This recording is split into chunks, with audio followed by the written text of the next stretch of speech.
Alrighty. Afternoon. Let's see that energy is up. Well, hello everyone. I'm Carlos Toriello. And as it was said, I'm here to represent Simple Proof and how we can protect digital records from AI before it's too late. So everything that I'm about to show you, since I'm in Wyoming, I figured I would be adventurous, and I'm going to try a few live demos.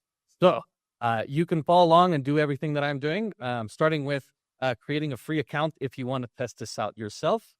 What are we talking about? Preserve digital history. Something that was mentioned a few times throughout the day, and I think I heard it earlier by the young lady over there. Bitcoin is not crypto.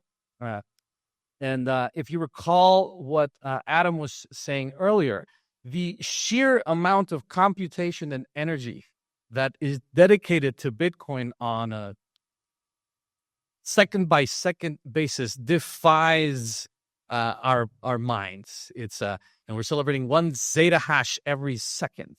The difference between Bitcoin and every other computer network, every other blockchain, is so substantial that in my world, it is essentially meaningless to work with anything else.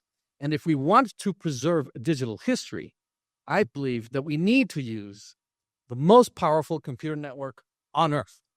Otherwise, we are settling for second best. And there is no second best. So, protecting digital records with the power of Bitcoin. How many here are concerned about the emergence of AI and how the next generation is going to learn about their history? Raise your hands. So, I am concerned as well. I have a 2-year-old girl, and let's think of an example. So, as AI increasingly becomes the lens through which we experience reality and the internet, I imagine my little girl eventually will get a homework assignment to study the Declaration of Independence. You know, she's 2 right now, so maybe you all have a 15 or 18-year-old that next year, for the 250th anniversary, might decide to use AI to go and look at it. Well, one simple example, show me an official image of the Declaration of Independence of the USA. Well, that doesn't look like it, does it? Well, I am persistent, so no, the actual document in image form. An error has occurred when loading this image. And, it's getting better, but inevitably, no. Show me the Declaration of Independence that is officially published by the National Archives on their website. And eventually, you get a link. Why is this so hard? Why is it easier for AI to make up something than to just show you the damn thing, right? And so, fortunately, I'm here to show you a few examples of people already doing this with Bitcoin to make it easier for the AI to eventually do this. So there's hope yet. However, we need help. So why am I here talking to you? My name's Carlos. I'm originally from Guatemala, born and raised. I worked in elections for quite some time, and we built at Simple Proof the tools that were first used in Guatemala and a nation-state level to protect a national election with Bitcoin. Not another blockchain. We use Bitcoin, right? So there's a film online. You can watch it. It's called Immutable Democracy. It's a short 15-minute documentary. It is the first time in the world where a country has protected a national election with Bitcoin. So, woohoo. Now, obviously, I'm the first person to ever think of using Bitcoin for this, right? No, of course not.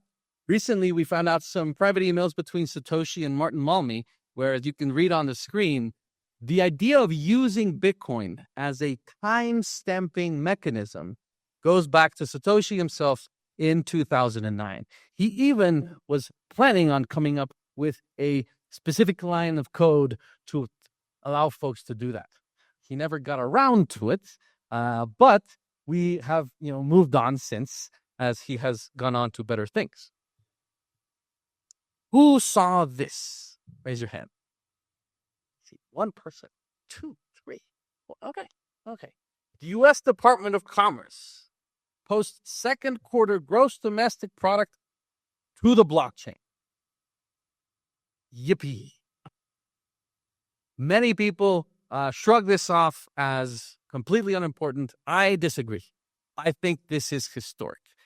There's a lot of details here that are not really worth getting into, but if you click on this link, you'll eventually go to this PDF file. You are looking at the first federal document to be protected on Bitcoin. There you go. Very important data. Regardless, it is the first, right? So going back to our history, well, firsts kind of matter in history, right? So the first time any federal agency has ever used Bitcoin to protect any kind of document may be something relevant. They did use 9 other blockchains. And so there's a bunch of information here you can go and see. But since today is Bitcoin Day, we will focus specifically on Bitcoin. That file produces this hash. I won't go into the hashing. I'll just assume everyone here is comfortable with SHA-256. Just think of this as kind of a fingerprint to that PDF file. If any, even the most minor change were made to that PDF, it would completely alter this fingerprint, making it trivial for us to differentiate between an altered version and the real one, right? So again, focusing purely on Bitcoin, what they're saying here is this Bitcoin transaction hash can be used on your Bitcoin node, and then you can use the SHA-256 hash of that PDF to verify the authenticity of this document. So let's give it a whirl. Who has never seen this before? Raise your hands. Okay, we do have a few noobs here. This is mempool.space. It is the most common block explorer for Bitcoin. There are many others, but it's very useful for our purposes right now. Let me just go back 1 second. I will get the transaction hash. When you find a block explorer, or if you're running your own node, you input the transaction. Click search.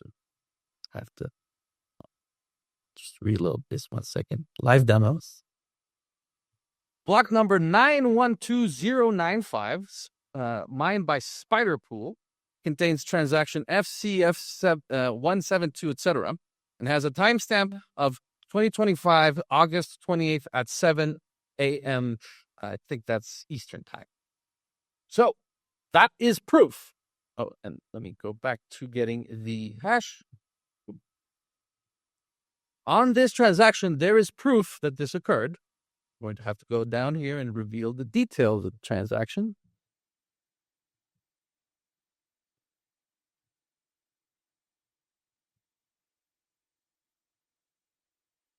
There it is. In the op return function of this specific transaction, the U.S. Department of Commerce chose to place the SHA-256 hash of that PDF file that I was showing you earlier, meaning that we have proof on block number 912095 with timestamp August 28th at 7 a.m. so that anyone can use this PDF, SHA-256 hash, their own Bitcoin node, to prove that this document has not been tampered with since that date. Big whoop. Why does that matter? If I'm a Bitcoiner, why should I care? I'd say you should care very much, because it means that if the U.S. Department of Commerce's Oracle archive were ever compromised, you could have downloaded this PDF yourself and with your Bitcoin node could prove that their data has been compromised. I think that is profound. If history is to be preserved when the government issues the records, if we can download a copy ourselves and utilize Bitcoin as an independent notary, an independent source of truth, we can prove whether or not something has changed or if it has not. Now, this is for the Bitcoiners out of here. There was some chatter about this. So Grubel said, wow, the U.S. government used op return They know Bitcoin better than most inscription fanboys. This is a joke for those of us in the weeds. And you might have seen Luke Dasher say, well, not that it was ever legit to begin with, which, I'm not going to go into whether or not GDP data published by the U.S. Department of Commerce matters or not. However, it is still the first document that was published. But if that was your goal, you could use something like open timestamps. So, who has never heard of open timestamps before? Fair amounts. Let me introduce you to opentimestamps.org. Has been around since 2016 and is the most data-efficient way to use Bitcoin in a non-monetary use case. So much so that even Mr. Luke Dashier recommends we use it. Why? So, the beautiful thing about open timestamps is you can basically use Bitcoin as a clock.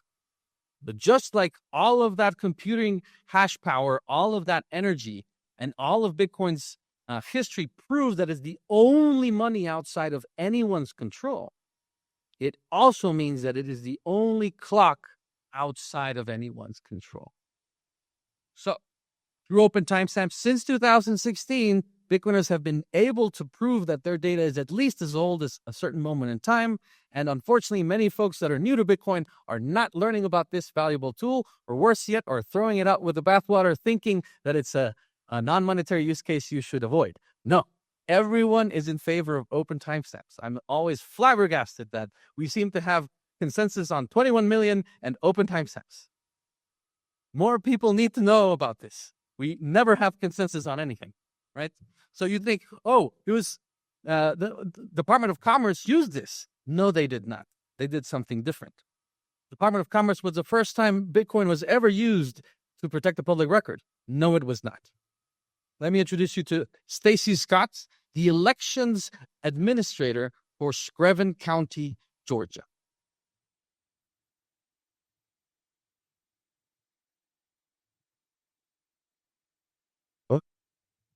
Sept is us.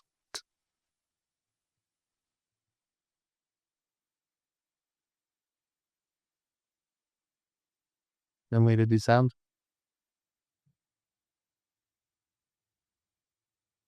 What about that?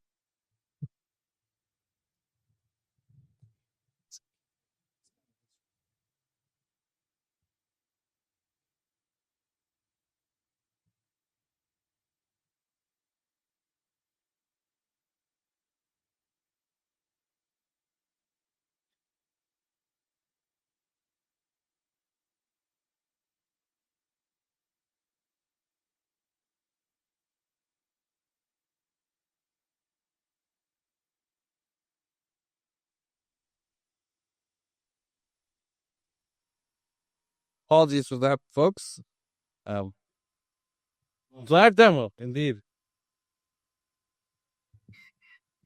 Making sure that everything is fair and that every camper knows about Canva. And that was where they were talking about some of the cybersecurity issues and especially of like AI and how they should be used. I get that.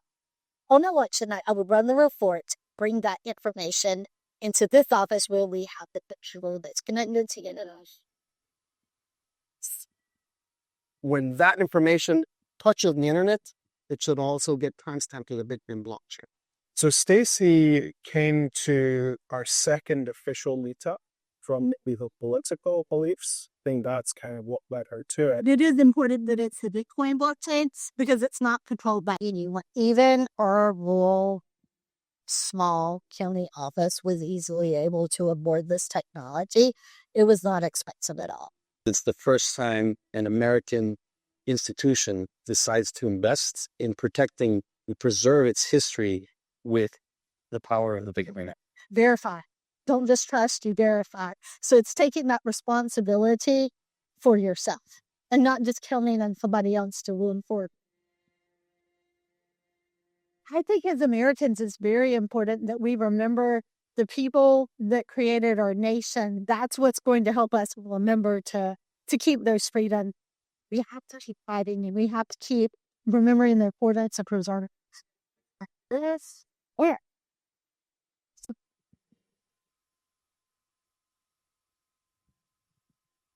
So, apologies for the sound issue. Stacey Scott is the first government official in the United States to use Bitcoin to protect a public record, and she did so with her county's election records in the election last November. So, let me introduce you to exactly, one of the documents that was protected. The certification of returns. So they all signed it, and before submitting it to Secretary of State in their document management server, they hashed it, timestamped it to Bitcoin, meaning that her small county on the border of South Carolina has the full power of the Bitcoin blockchain protecting her, which is significantly superior than whatever the Secretary of State was using, right? So even if Secretary of State were hacked, Stacey Scott could prove forever that the information that she did had not been tampered with. Now, how did we do this in such a way that does not crowd out other monetary transactions? This is why Mr. Luke Dasher and others are in favor of the open timestamps protocol, where we just need one transaction in every block. Inside that transaction, we have a Merkle root, and this one SHA is submitted in the op return function, while everything else can be populated into Merkle trees, scaling practically infinitely. So we can offer the full security of Bitcoin to all public records produced by all governments in the entire world in the last 10 minutes, making it so that nothing can be rewritten unless the Bitcoin blockchain is rolled back, without crowding out our monetary transactions. So, pretty powerful. How does that actually work? There's this hash that is produced by that one PDF, follows this path, and eventually reaches this Merkle root, which is what is placed on a Bitcoin transaction. I will take you there now. I already have it preloaded. This transaction, 3CA55CO2, with the block stamped time November 12th at 12:58 a.m. Revealing the details section, copying it there. The fact that this SHA-256 exists means that everything that is tied to it off-chain can be proved to exist, at least as of this transaction. You can do all of this without relying on us. All you need is a Bitcoin node and an understanding of the open timestamps open source protocol. None of this is proprietary. We could all disappear, and as long as Bitcoin is there 1,000 years from now, Stacey Scott will still forever be remembered as the first elections administrator to use Bitcoin to protect data. Now, we did this to help her protect against potential AI threats. And as I mentioned before, we already... sorry, let me backtrack. In Georgia, fortunately, 2020 had some concerns, and many folks were concerned. But in 2024, things didn't reach that escalation, so we were never put to the test. So we helped Stacey Scott with an insurance policy that was never utilized. Now, as I mentioned, we worked in Guatemala as well, and there the insurance policy has come due. So what does that look like? This is trep.gt. It is the Guatemalan election night reporting system for 2023 elections. Specifically, I'm showing the Presidente elections. In our case, because we were a national implementation, this website is showing 121,227 documents that were produced on election night. Very useful for that amount of data to be timestamped to Bitcoin, right? Below here, this is our map. For those that don't know, it's right after Mexico, before you get to Honduras. 18 million people, so more than 45 out of the 50 states of this great nation, 9.2 million registered voters, a few more than you have here, and as I understand it, all paper-based, no voting machines, it's all paper-based, and within 24 hours we had the results. You can see, these are all the competitors, but I want to verify. I want to go into the details. Over here, I could put any number between 1 and 20 some odd thousand. Let's just put some random thing. Eventually, it'll show me. Here I'm looking at this now individual table number, and I can verify by bringing up the photo itself. This was handwritten by volunteers at those tables. I'm going to show you another one. So there's 120 some odd thousand of these, and we were protecting it from AI, right? And yes, you should all be concerned about AI. I am more concerned about AI 10 years from now than I am today. You know what scares me today? Human beings. Again, this is all on Simple Proof. All the verification exists on Bitcoin. But in summary, what you're looking on your screen is the weaponization of the justice system against the election authorities in Guatemala and their argument as to why election fraud occurred. On the x-axis, 0 through 48, there's this gray line here. This is when the polls closed. Unfortunately, 3% of the 120 some odd thousand documents had a timestamp in their EXIF metadata that predated the 6 p.m. mark, meaning that this was the smoking gun evidence that there had been election fraud. Very concerning. Fortunately, they had hired Simple Proof's technology, and we had independent timestamps on Bitcoin. You will notice our timestamps have a normal bar, distribution, whereas the election grant unit argues 3 separate ones. We call this the non-smoking gun. 2 data sets of the same data with completely contradicting stories. Had Bitcoin not been used, this analysis would have been impossible. With our technology, we can prove that all of this information that exists in the future would have had to be produced by time travelers. So Rick and Morty stole the Guatemalan election of 2023. You heard it here first. Or the more plausible explanation, the contractors that were hired to deploy 10,000 scanning devices across the country misconfigured the time zones of 3% of those scanners, meaning that they thought they were in American Samoa out in the Pacific. Fortunately, they also misconfigured 53% of the machines, and they thought they were in Baghdad. Because Bitcoin is a clock that no one controls, we could prove this is what actually happened, meaning that instead of AI angels from the future time traveling to steal the Guatemalan election, the only thing that happened is someone made a clock configuration mistake. The machine was in Guatemala, but it thought itself to be in the Pacific. Bitcoin cares not about our time zones, but rather is always on time. Arguably, this helps prevent civil war. So, if we could help prevent civil war by a just basic human error, time zone configuration error, well, let's use Bitcoin. And so, my appeal to you is let's make immutable history. I am here in Wyoming, eager to meet IT specialists that may be exposed to machines that may be generating public records, to just quote them on our service. Every single time I have, they've told me that they can't believe it's that cheap. We are literally underutilizing Bitcoin's power to protect our history. I say, let's make immutable history. So, thank you.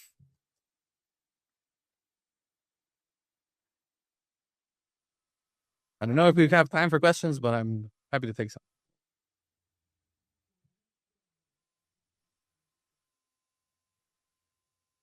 Yep.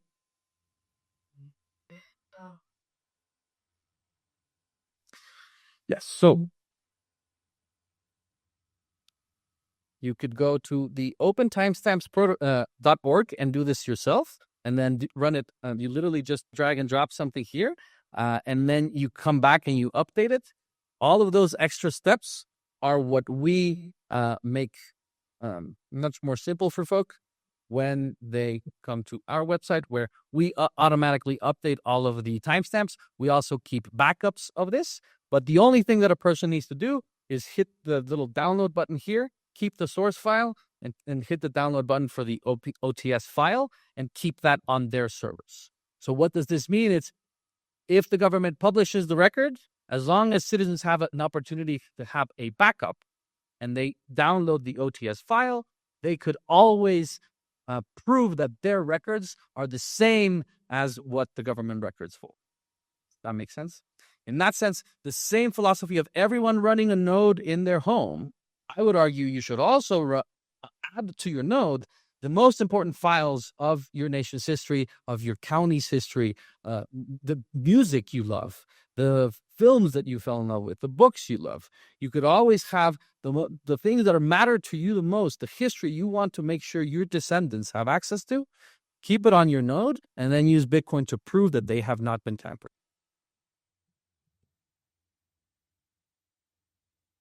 All right.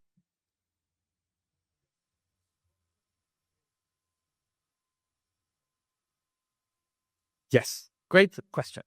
So for those that don't know, ordinals is this idea that you can ascribe property on Bitcoin to a specific Sept, for example. We take the position an open timestamps has nothing to do with ownership. We only prove existence. And in the specific implementation, it's think of using Bitcoin as a database, as a spectrum. You have inscriptions on the extreme where people want to use the entire block space for a single JPEG file, right? So the whole block for a single JPEG or a single file. We're on the literal opposite side of that spectrum where we want to use the most minimal amount of data, usually 234 bytes out of the 10 megabyte blocks, to contain the entirety of human, digital records. So maximize at the absolute maximum amount of data to the most minimal amount of space. They are our opposites. But we use Bitcoin as a database. So, yes. We have folks interested in Tennessee, Georgia, Ohio. I'm here in Wyoming because I've been told that you are leaders in Bitcoin. So I am very keen to talk to county clerks, archives, anyone involved in public records keeping, to quote them in their document management servers, how much this would cost. We don't need to change anything of what they're already doing. We just layer security blanket of Bitcoin on top of everything so that if anyone ever tampers with any kind of record, there's proof. If you can help us talk to folks, Nick and I are here for a few days and chat with us in the following. So thank you very much.